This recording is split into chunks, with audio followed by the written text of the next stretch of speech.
Bom dia, crianças, a paz do Senhor Jesus. Muito bem, estamos aqui mais uma vez para falar para você o quanto você é especial, o quanto estamos com saudade, sabia? Muita mesmo, não é só você que está com saudade não, nós também estamos com muita saudade. Mas uma forma de nós matarmos a saudade é aqui, através do cultinho. Então vamos matar a saudade? Hoje tem louvor, tem palavra. O Senhor hoje vai trazer na sua lembrança uma pessoa que era bem pequenina e derrotou um gigante. Sabe por quê? Ele chamou a mim e a você para ser corajoso. Mas vamos começar então usando, já que estamos no mês da batalha espiritual, usando uma arma bem poderosa, que é a oração. Vamos lá? Senhor, meu Deus e meu Pai, Papai querido e amado, estamos aqui mais um domingo na tua presença, mesmo que seja online, te buscando, te adorando, dizendo que te amo, pedindo pela nossa família, pela nossa casa, que o Senhor dê logo um basta nessa pandemia, que nós possamos estar juntos, guerreando, louvando e te adorando na tua casa. Em nome de Jesus, amém. Isso aí. Tá dentro de casa? Se você não pode abraçar, dá uma cotovelada em alguém. Amém? Então, hoje a Tia Catinha convida você para abrir a Bíblia em Juízes 6. Vamos falar da história de Gideão. Gente, Gideão, ele se sentia pequeno. Só que Deus falou várias coisas super legais para ele. Falou para ele que ele era um cara corajoso. Só que antigamente, nas guerras, havia uma espada física mesmo, né? Igual a espada às vezes do Minecraft. Só que você também tem uma espada. Então pega a tua espada aí, ó, e faz assim, ó: espada pelo Senhor, espada pela minha família. Aleluia. Tia Catinha quer que você abra a Bíblia em Juízes 6, versículo 11. Então o anjo do Senhor veio e sentou-se debaixo de um carvalho que havia perto do povoado de Ofra. Seu carvalho pertencia a Joás, que era da família de Abiezer. O seu filho Gideão estava malhando trigo no lagar, pisando nas uvas escondido, para que os medianitas não o encontrassem. Então o anjo do Senhor apareceu e disse: você é corajoso e o Senhor está com você. Respondeu Gideão: se o Senhor Deus está com o nosso povo, por que está acontecendo tudo isso com a gente? Onde estão aquelas coisas maravilhosas que os antepassados nos contavam, que o Senhor costumava fazer quando nos trouxe da terra do Egito? Ele nos abandonou e nos entregou na mão dos medianitas. Então o Senhor Deus ordenou a Gideão: vá com toda a sua força e livre o povo de Israel dos medianitas. Sou eu quem está mandando você. Vá. Olha que coisa linda. Hoje, nessa manhã, o Senhor está falando assim: vá, criança, vá orar, vá clamar. Que lindo ver vocês participando do culto, né? Do culto que o pastor Nígia faz. Que lindo ver você aqui assistindo o cultinho com a gente. Essa é a sua forma de guerrear contra o inimigo. Então se prepara que nesse culto o Senhor te chamou para guerrear. Combinado? Beijo, meu amor. Te amo até o céu, tá? É culto online, nós vamos adorar a criançada! Hoje o nosso encontro é na telinha, no celular, TV, computador. Pegue sua Bíblia e chame a família. Vamos adorar nosso Senhor. É culto online, é culto online. Tem história, tem palavra, tem louvor. É culto online, é culto online. Vou aprendendo a palavra do Senhor.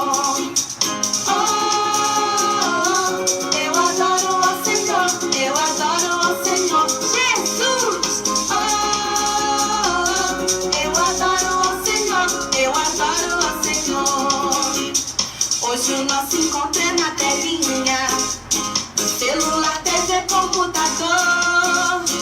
Pegue sua Bíblia e chame a família. Vamos adorar nosso Senhor. É culto online, é culto online. Tem história, tem palavra, tem louvor. É culto online, é culto online. Vou aprendendo a palavra do Senhor.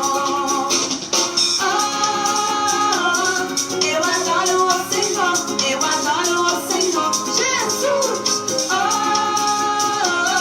Eu adoro o Senhor,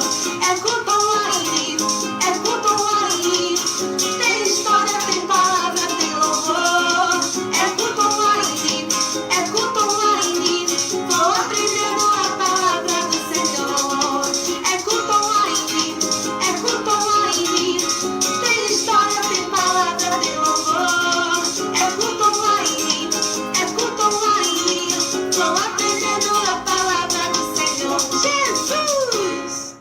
Quem vai dar luz pra vocês sou eu, tia Clara. Tô com muita saudade de vocês. E se Deus quiser, já já a gente tá junto logo. E hoje eu quero falar pra vocês sobre o mês de batalha espiritual, que eu não sei se vocês sabem, mas junho é o mês de batalha espiritual.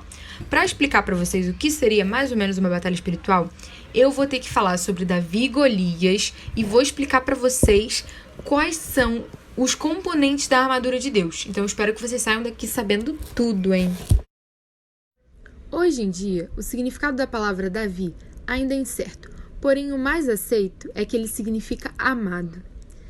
Davi era o filho mais novo de Jessé, que era um homem muito cheio de riquezas e com muito dinheiro.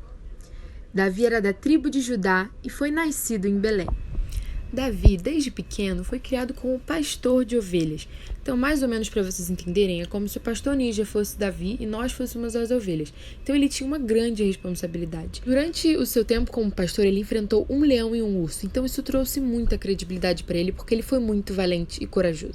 A primeira vez que Davi foi citado na Bíblia é no texto que descreve a ocasião da visita do profeta Samuel a Belém. E durante esse tempo que ele estava lá, Deus havia rejeitado Saul como rei de Israel, que revelou que o seu sucessor estava na casa de Jessé. O profeta Samuel entrevistou os irmãos de Davi como possíveis candidatos, mas nada adiantou. Quando nenhum outro dos filhos de Jessé atenderam às especificações divinas, Davi então foi chamado no rebanho de onde ele cuidava das ovelhas. Quando Davi se apresentou, Deus confirmou para o profeta Samuel que Davi era o escolhido.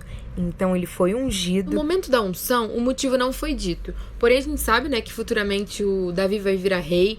Então essa unção já estava meio que preparando e demonstrando que ele seria escolhido para algo maior. E algo que a gente pode perceber com essa história até agora, tá ali, em 1 Samuel, capítulo 16, versículo 7, que diz: o homem vê a aparência, mas o Senhor vê o coração. Então eu disse para vocês que os irmãos de Davi eram mais fortes, mais robustos, mais bonitos. Porém, o Senhor não vê a aparência, o Senhor vê o coração. Então ele escolheu Davi porque ele sabia que Davi era diferente. E nós temos que ser assim como Davi foi. A gente não precisa ser o mais bonito de todos, a gente não precisa ser o mais forte de todos. O que importa é a gente ter o melhor coração.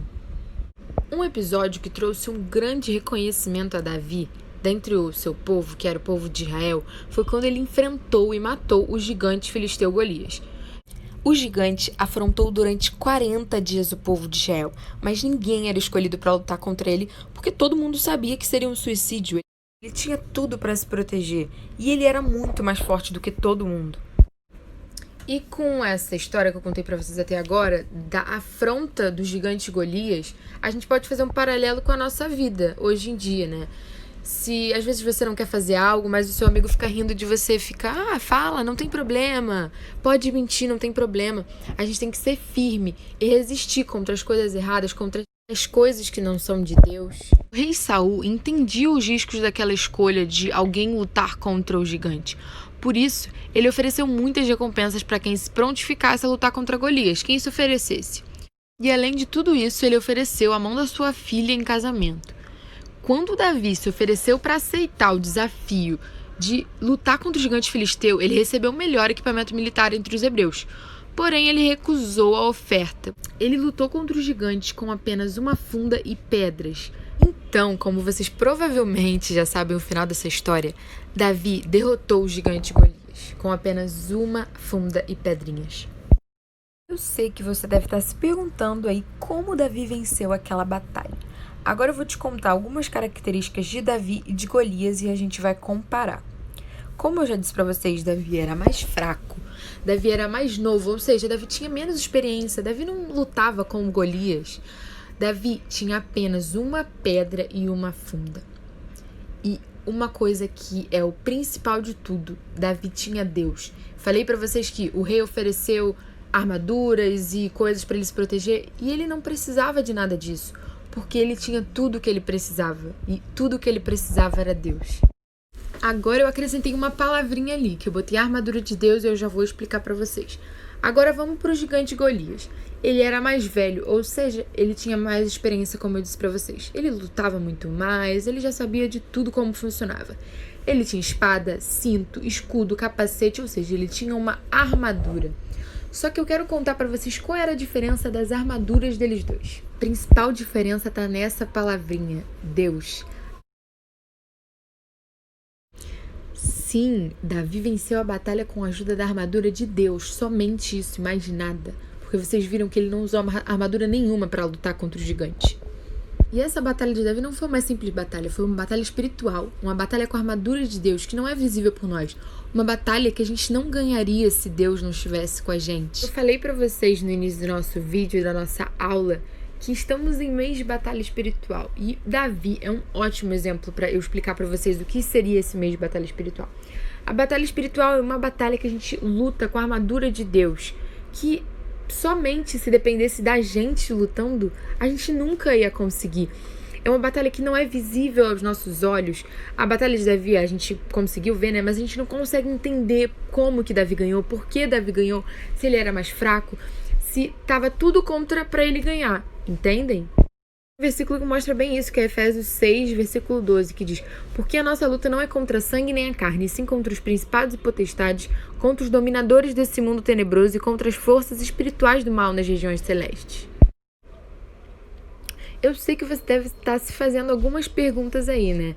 Como o que é a armadura de Deus? Como que a gente consegue? Para que ela serve? Tem um versículo muito legal que é Efésios 6:11 que diz: revesti-vos de toda a armadura de Deus. E é exatamente isso. Agora eu vou explicar para vocês um pouquinho. A gente tem aí o capacete da salvação. Ele representa a nossa certeza do amor e misericórdia de Cristo. O capacete serve para proteger a cabeça.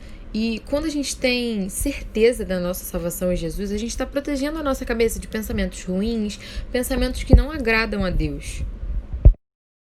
Agora tá indo aí para vocês a espada do Espírito. A nossa espada é a palavra de Deus, a Bíblia. Quanto mais a gente conhece a Bíblia, mais a gente pode agir da maneira certa diante das tentações, diante das coisas erradas, das situações difíceis. Satanás tentou enganar o próprio Jesus, gente. Mas Jesus usou a Bíblia para desmentir tudo que Satanás falava. Então, por isso que a gente tem que ter pleno conhecimento da palavra de Deus. E quanto mais a gente ler e estudar, mais vai ser melhor pra gente.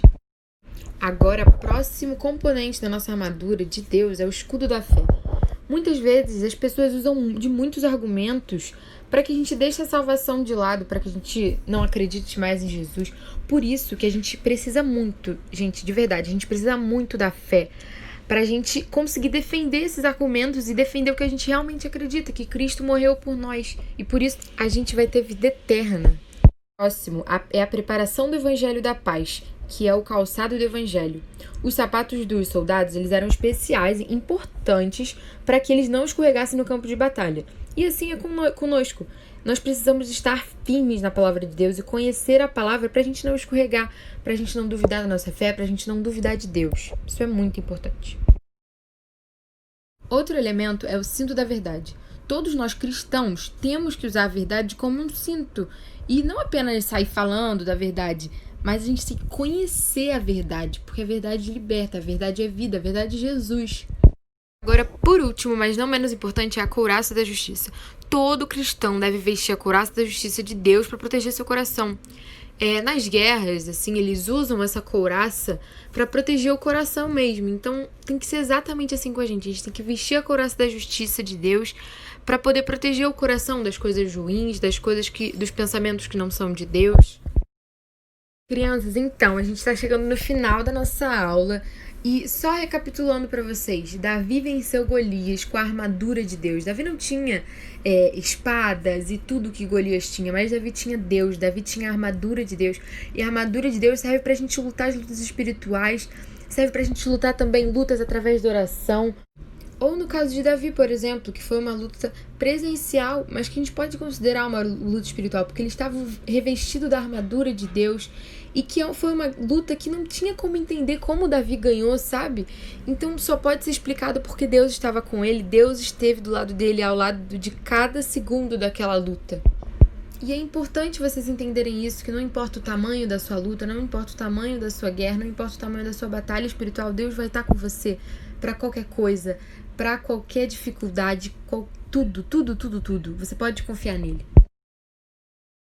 Crianças, então, a gente chegou ao final da nossa aulinha. Eu espero que vocês tenham entendido o que a tia quis passar para vocês. a história de Davi. A história de Davi tem muito mais pra frente, né? Que ele vai se tornar o rei Davi, mas a tia ficou só nessa parte porque era isso que eu queria focar com vocês, sobre a batalha espiritual e a armadura de Deus que ele usou pra lutar contra Golias. Esse é um trabalhinho muito legal que a tia fez pra vocês, que é de um jogo da memória, que estão aí as pecinhas, né? Aí vocês só vão recortar e jogar, tá? Eu espero muito que vocês tenham gostado da aula. Um beijo, eu tô com muita saudade de vocês. Fiquem com Deus.